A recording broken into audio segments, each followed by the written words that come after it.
और अब आइए आज जो इवनिंग एजेंडा का विषय है कि कहाँ से कहाँ आ गए हम, पप्पू से पापी तक, ये इस तरह के जो हालात हैं, ये किस तरह की भाषा, और ये पहली बार नहीं है, लंबा सिलसिला इसका रहा है। और हर चुनाव में हम ये भी एक पहलू उभर कर सामने आता है कि राजनीति कहाँ तक भाषा राजनीति की गिर सकती है। आज भी एक ऐसा ही उदाहरण सामने आया है, वो भी एक ऐसे व्यक्ति से जिनसे आमतौर पर आप उम्मीद नहीं करते हैं।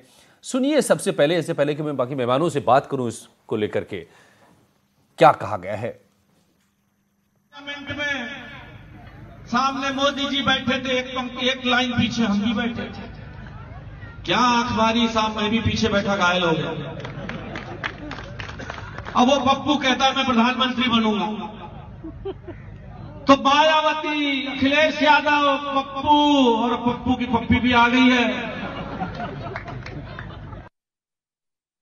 देखिए, महेश शर्मा के बयान का मैं बहुत हद तक जाके निंदा करता हूं, और इतना घोर आपत्तिजनक बयान की उम्मीद भारतीय जनता पार्टी के नेता से नहीं थी।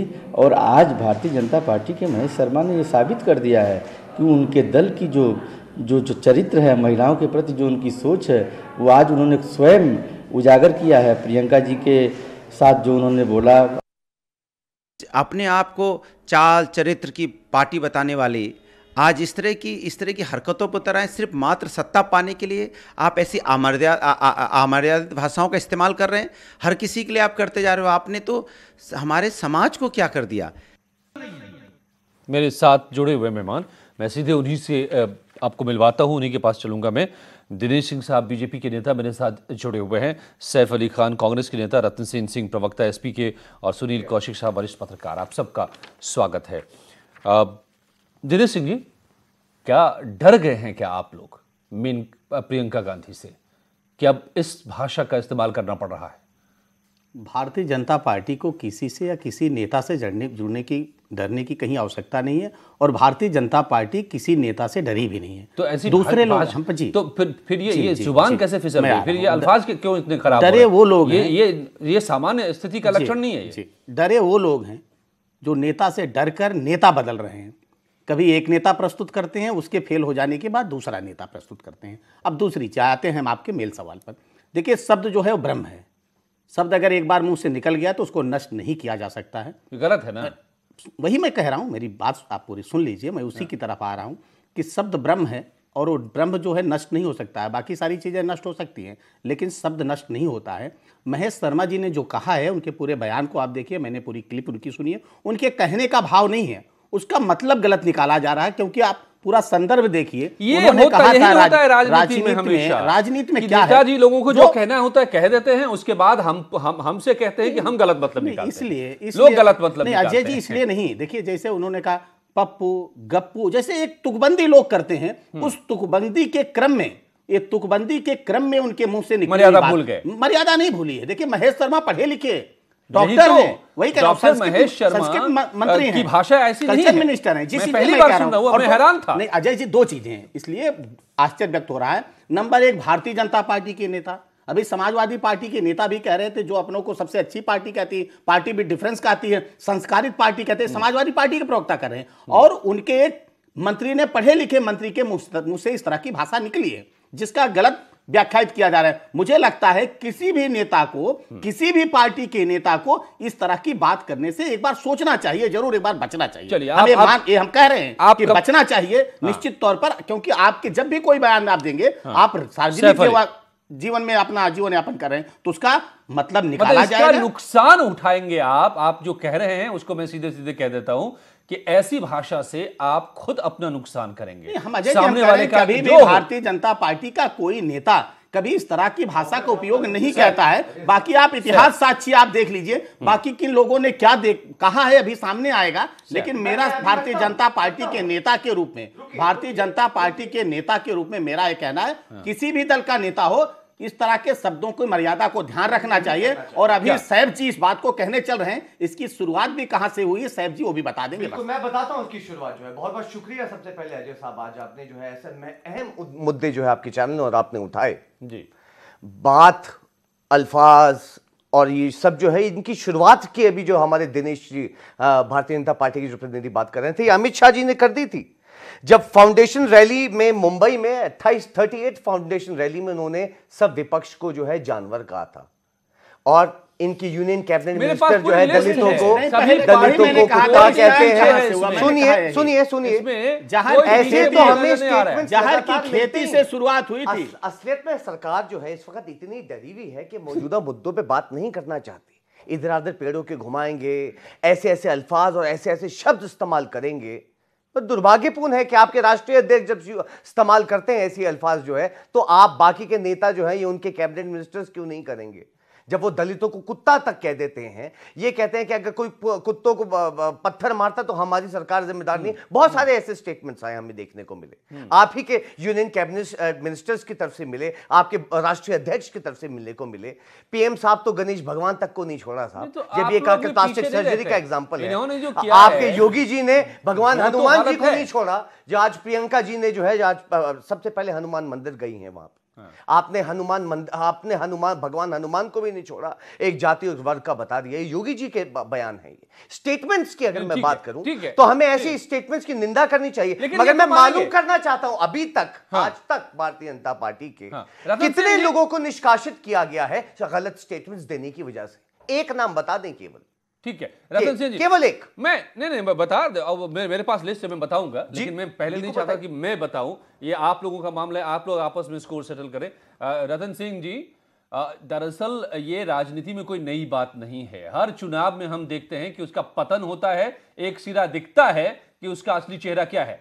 सभी दल के लोग कभी न कभी कुछ न कुछ ऐसा जरूर कहते हैं कि अपने चरित्र को खोल कर रख देते हैं।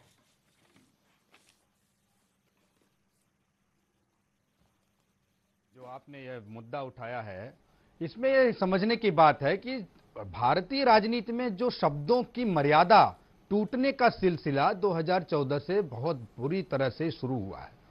मैं और आप जिन परिवारों में पलते हैं, जो संस्कार हमें मिलते हैं, वही संस्कार बार बार जुबान पे आ जाता है।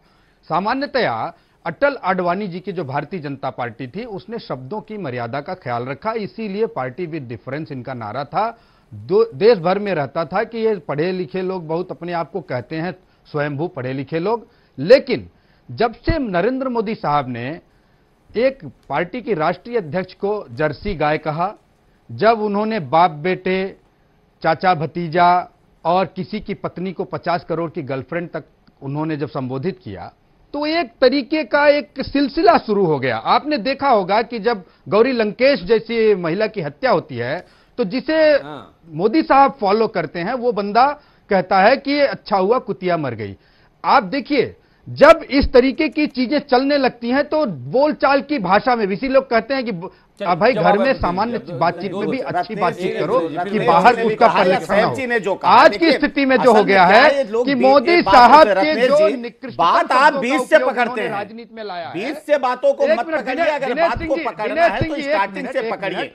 इस नहीं अभी अजय जी ने मुझसे कहा जरा जवाब देने के लिए, मैं दे 1 मिनट बहुत होता है। सिंह जी सुन लीजिए, अब मेरी बात पूरी हो जाने दीजिए। आपके और सैफ अली खान का ये जवाब एक बार दे लें। मैंने कहा है डॉक्टर दिनेश शर्मा ने जिन शब्दों का उपयोग किया है वो सिर्फ राजनीतिक मर्यादा का ही प्रश्न नहीं है। सवाल यह है कि एक महिला के प्रति किस तरीके का दुर्भाव भारतीय जनता पार्टी के लोगों में भरा है कि वो किसी की बेटी को, किसी की बहन को इस तरीके के देखिए, समाजवादी पार्टी के जब प्रवक्ता इस तरह की बात करते हैं, ये आरोप और प्रत्यारोप का विषय नहीं है रत्नेश जी। जब आप अंगुली उठा रहे हैं भारतीय जनता पार्टी के नेता की तरफ, तो आपको अंगुली उठानी चाहिए अपने नेता की तरफ भी। आप मुलायम सिंह यादव के जरा एक मिनट साहब जी, आपको नहीं बोल रहा हूं, रत्नेश जी, आप मुलायम सिंह यादव की भी उस बात को याद रखा करिए कि बातों से गलतियां हो जाया करती हैं। वो किस पार्टी के नेता हैं? इसकी शुरुआत क्षमा मांगनी चाहिए। दिनेश सिंह जी, आज इस चैनल पर आपको क्षमा मांगनी चाहिए, आपको अपने आप शब्दों के लिए माफी मांगनी चाहिए। डॉक्टर दिनेश शर्मा जो आपके सबसे बड़े पढ़े लिखे डॉक्टर हैं, लोकसभा के सदस्य हैं, वो लोग इस तरीके का निकृष्ट शब्द का प्रयोग करते हैं एक बहन के प्रति। आप लोगों को शर्म तो है नहीं। हमने कब क्या कहा, उन्होंने कब क्या कहा? अरे आज एक जो कहते हैं कि महिलाओं को किडनैप करवाना चाहिए शादी करवाने के लिए, आदर्श ये भारतीय जनता पार्टी का कार्यकर्ता होता है, ये आरएसएस का स्वयंसेवक होता है। आप सीखिए, जो ऐसे बयान देते हैं ऐसे सीखना चाहिए। समाजवादी पार्टी और कांग्रेस पार्टी से हम लोगों को सर्टिफिकेट लेने की जरूरत नहीं है। ठीक है, वरिष्ठ पत्रकार मेरे साथ सुनील कौशिक जी भी जुड़े हुए हैं। ठीक है, सुन लीजिए रतन सेन जी, अब आप तीनों लोगों ने अपनी अपनी बात एक बार कह दी है। सुनील कौशिक जी, मेरे पास स्टेटमेंट्स हैं, बताने की जरूरत नहीं, सबको पता है, मैं स्टेटमेंट बोलूंगा और किसने क्या कहा है। मौत का सौदागर से लेकर चौकीदार चोर तक कहा जा रहा है इस देश में, चाय वाला से लेकर दगाबाज तक भी कहा जा रहा है, बिचौलिया से लेकर शूर्पणखा तक कहा गया है, सांप नेवला से बिच्छू तक, तमाम तरह के फहरिस्त है। मैं बहुत ज्यादा गिनाऊंगा, बहुत समय जाएगा। राजनीति का एक ये भी चेहरा है क्या? या मान लें कि राजनीति में जो लोग हैं दरअसल उनका एक चरित्र ये भी है, या उनमें बैठे बहुत सारे लोगों का चरित्र ये भी है, इस सच्चाई? अजय जी, कुछ दशकों से आप देखेंगे ना, पिछले दशकों की बात करेंगे तो वास्तव में एक दूसरे का सम्मान लोग नेता करते थे। और जैसे बहुत एग्जाम्पल हैं कि अटल जी ने भी दुर्गा के रूप में इंदिरा गांधी को स्वीकार किया, अटल जी का भी उन्होंने बहुत सम्मान किया। लेकिन पिछले 1-2 दशकों से देख रहे हैं कि मर्यादाएं सारी पार्टियां तोड़ रही हैं। जिसको फायदा होता है, या कहें कि फिसल जाता है, या दूसरा शब्द कहें कि मीडिया में आने के लिए ऐसा करते हैं, टीआरपी बढ़ाने के लिए अपना ऐसा करते हैं, या लगता है उनको कि मीडिया हमको पूछ नहीं रही है तो हमें ऐसा कुछ वक्तव्य दें कि हम मीडिया में छा जाएं। तमाम ऐसे मुद्दे हो सकते हैं। कई नेताओं से जब फिसलने के बाद मेरी व्यक्तिगत तौर से बात हुई तो उन्होंने ये स्वीकार किया कि मजबूरी है हमारी। हम ऐसे शब्द जब यूज करते हैं तो मीडिया भी दिखाती है, पब्लिक भी देखती है। अभी आपने देखा होगा कि पिछले अभी 2 महीने पहले जब मायावती जी के खिलाफ एक कुछ बयान महिला नेता ने बीजेपी की ने दिया तो तालियां पिटने लगी थी।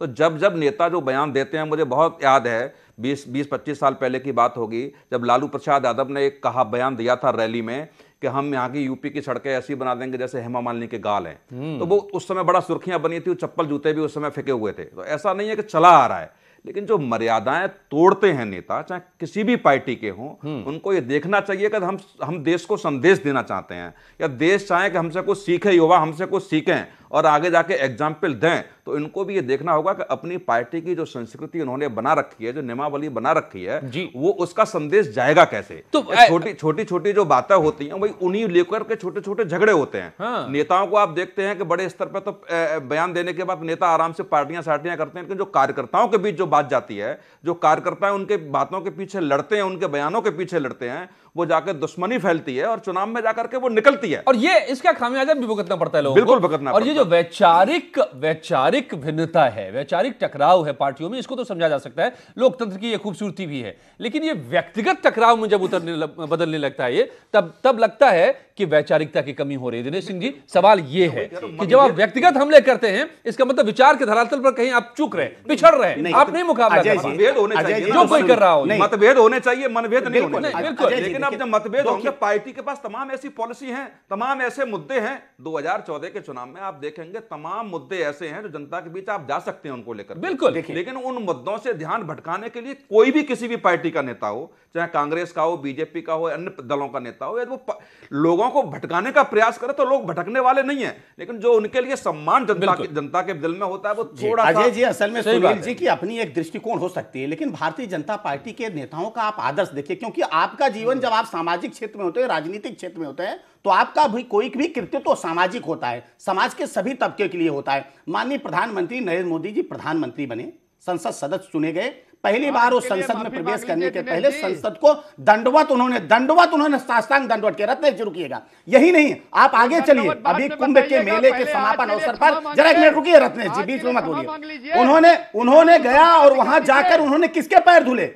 उन्होंने सफाई कर्मियों को पैर धुले, उन्होंने आदर्श स्थापित किया। रुकिए एक बार, और रत्नेश जी आप बैठ के चर्चा कर रहे हैं, और सैफ अली खान उंगली उठा के 3 बार बात कर रहे हैं। अरे संसद सारे किए धरे पर पानी फेर लेते हैं ना, आप ऐसे आंख मारने का काम कौन करता है? ये आचरण है, साहब जी जरा बताइए, रत्नेश जी आपको शर्म आई मुझे कि नहीं बताइए ना, आप जब आंख बताइए मारी थी कितने तो? लोग शर्म आई कि नहीं शर्म आई? करने पे निष्कासित रत्नेश किया जी है आपको शर्म या आई कि पार्टी नहीं की जब आंख मारी थी? जो और साहब जी बार सदस्यता बार है उसका निष्कासन भंग की किया बात कर है। रहे हैं, एक नेता का पेड़ों नाम के बताएं दौरान मत घुमाइए। तो निष्कासन करने के बाद वापस नहीं लिए, एक नेता का नाम आपसे बताएं। एक सवाल पूछा, अरे एक हाथी नाम के के दांत लिए। दिखाने के अलग और खाने एक के अलग नाम। साहब जी, ये एक आपका नाम। चलन है। अच्छा अच्छा, सैफ अली खान, कांग्रेस ठीक है पार्टी से दिनेश जी, हमको अब सर्टिफिकेट मैं नहीं चाहिए। अरे आप दिनेश जी, अपना वीके चरित्र सिंह प्रमाण कहते हैं अपने पास कि रखिए। लोग खुद को अच्छा, अपने अपना नेताओं सैफ- को सैफ- बताइए। सरकार सैफ- जिम्मेदार अपने नहीं सैफ है। नेताओं अली को खान। सिखाइए। आनंद कुमार हेगड़े चाय बेचने की बात करने वाले, दलितों को जो है गंगूतेली कुत्ता कहने वाले बुलाते लोग, हैं, जहर की राम खेती करने कदम वाले जो है लोग, कहते आज हैं बैठ के लड़कियों हमको को किडनैप टीवी पर करना बैठ के चाहिए, हमको उनकी उपदेश शादियां देंगे। करवाने आप के अपने लिए। उपदेश अपने अमित पास शाह रखिए। जी पूरे अपने opposition नेताओं को को संस्कार जानवर सिखाइए। कहते दिनेश जी, हैं। दिनेश जी,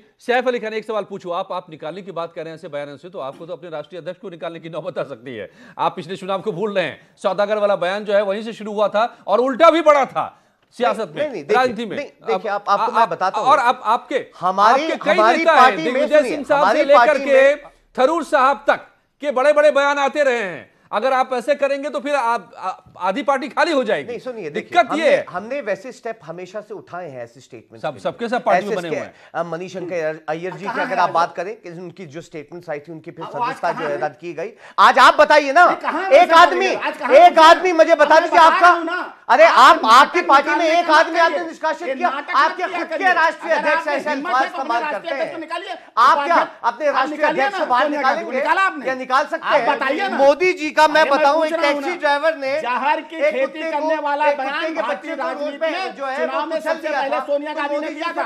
हिम्मत है आपको, है ना? ऐसी ऐसी जो स्टेटमेंट हिम्मत जरा कहिए आती हैं साहब, दुर्भाग्यपूर्ण है कि आप जैसी बदतमीज पार्टियां भी हमारे अरे मुझे सर्टिफिकेट नहीं ज्यादा चाहिए, सर्टिफिकेट आप लोगों को नहीं चाहिए। सैफ, भाषा का ख्याल रखिए। आप स्टूडियो में ही अपनी भाषा अगर आप बता देंगे तो बता देंगे, फिर आप भी साबित करें। कृपया करके अपने संस्कार आप लिए रहिए। एक्शन कब ले रहे हैं? हम जो बता रहा हूं, संस्कार कहां है?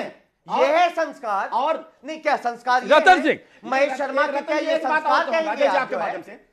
एक शब्द मुलायम सिंह यादव ने मीटिंग में समाजवादी पार्टी की कार्य समिति में उन्होंने कहा था, रत्नेश जी मैं याद दिलाना चाहता हूं, मुलायम सिंह यादव ने कहा था कि अगर संस्कार सीखना है, डिसिप्लिन सीखना है तो भारतीय जनता पार्टी से सीखिए। हाँ, रतन सेन जी, समाजवादी पार्टी के जो प्रवक्ता हैं, रतन सेन जी, आपसे मैं कह रहा हूं कि आपके नेता ने कोट करके कहा था, सीखना है तो भारतीय जनता पार्टी से सीखिए। आज हम जिसको अंतिम विदाई दे रहे हैं, एक आदर्श राजनेता है और भारतीय जनता पार्टी के कार्यकर्ता हैं। ये आरोप आप लोगों पर सबसे ज्यादा लगते रहे हैं, ये बात तो मानना होगा। आपने खुद कहा कि बीजेपी की भाषा ये नहीं रही थी। बहुत अच्छी बात आपने करी। आपको बहुत बहुत धन्यवाद दिनेश जी, आपने हमारे संरक्षक के बारे में बताया। ये देखिए, मैं एक सवाल अजय जी आपके इस चैनल पर, इस शो में पूछना चाहता हूं कि भारतीय राजनीति में ऐसा क्या है कि हर किसी को अपशब्द बोलने वाली या तो भाजपा हो जाती है। आप बताइए, कोई और दल, किसी और दल के नेताओं के बारे में कोई अपशब्द का प्रयोग बहुत कर रहा है, सब में है। और भारतीय जनता पार्टी दरअसल इन्होंने अपने शब्दों की मर्यादा खत्म कर दी है। अब देखिए, मैं इस पर लड़ने के लिए नहीं बैठा हूं, मैं सिर्फ इस पर तोड़ेंगे और अपेक्षा करता हूं कि ये दिनेश सिंह जी जो बैठे हैं, समय खत्म हो रहा है, मर्यादा जो तोड़ेंगे खामियाजा भी उन्हीं को भुगतना पड़ेगा। आखिरकार जनता के मन में उन्हीं की छवि बिगड़ती है, इनके यहाँ ये नेताओं को समझना होगा कि चाहे जितने वो लीडर है, लीड कर रहे हैं। दिया जाए उसी पर टिके रहना टिप्पणियों का बड़ा दुरुपयोग और सदुपयोग होता है। आपने गुजरात के चुनाव में देखा होगा, ये रिजल्ट भी आप देखेंगे तो पहले चक्र में और दूसरे चक्र में कांग्रेस लीड कर रही थी, और तीसरे और चौथे चक्र में आप देखेंगे तो बीजेपी ने लीड किया है। और कुछ कांग्रेस के नेताओं की तरफ से ऐसे बयान आए थे जिसने बीजेपी के नेताओं ने हर रैली में उन बयानों को उठा कर उसका फायदा लिया, जैसे पीएम को नीच तक बोला गया था उसमें। तो ऐसी बात नहीं है कि जब चुनाव का समय आता है तो ऐसे शब्द, चाहे वो जानबूझ के निकले हों या अनजाने में निकले हों, वो चुनाव के समय पर उनका दुरुपयोग और सदुपयोग पार्टी अपने हिसाब से करती है। और ये जनता में आक्रोश होता है, चाहे कार्यकर्ताओं में भी आक्रोश होता है कि यदि हमारे नेता के खिलाफ किसी भी नेता ने ऐसे शब्दों का यूज किया है तो उनको थोड़ा सा अंदर से गहरा धक्का लगता है। और उसका वो माध्यम एक होता है वोट दे करके, उस वोट दे करके वो बदला करते हैं। तो ये सारे नेता जानते हैं कि कौन से बयान कब फायदा होगा और कब नुकसान होगा। यदि इनसे ऊपर उठ के नेता, सारे पार्टियों के नेता यदि बात कर रहे हैं कि यदि हमें कोई कार्यकर्ता, नेता या युवा यदि हमें लीड करते हैं, हमें चाहते हैं कि हम ऐसे बने, और ऐसे बयानों पे वो आहत होते होंगे तो उनको कैसा लगता होगा कि वो भी पॉलिटिक्स में जाने का प्रयास करेंगे। आप देख रहे हैं कि मैं समय खत्म हो रहा है। अभी हर शनिवार को रात 8 बजे आप इसी चैनल पर देखते हैं 3 पीढ़ियां और चुनाव, और उसमें हम इसी बात को हमने डिस्कस किया है कि क्या 3 पीढ़ियों में चुनाव में कितना बदलाव आया, राजनीति में कितना बदलाव आया। और पिछले एपिसोड में कह रहे थे लोग कि पहले इज्जत करते थे, फूल मालाएं देते हम नेताओं को थे, लेकिन आज कोई इज्जत नहीं है नेताओं की मन में, इन्हीं वजहों से। ये नेताओं को समझना पड़ेगा, पूरी बिरादरी को, चाहे किसी भी पार्टी के लोग हो, कि इससे उनकी साख घटती है, उनकी साख पर बट्टा लगता है, किसी और पर नहीं। धन्यवाद आप सबका मेरे साथ जुड़ने के लिए। यह था आज का एजेंडा।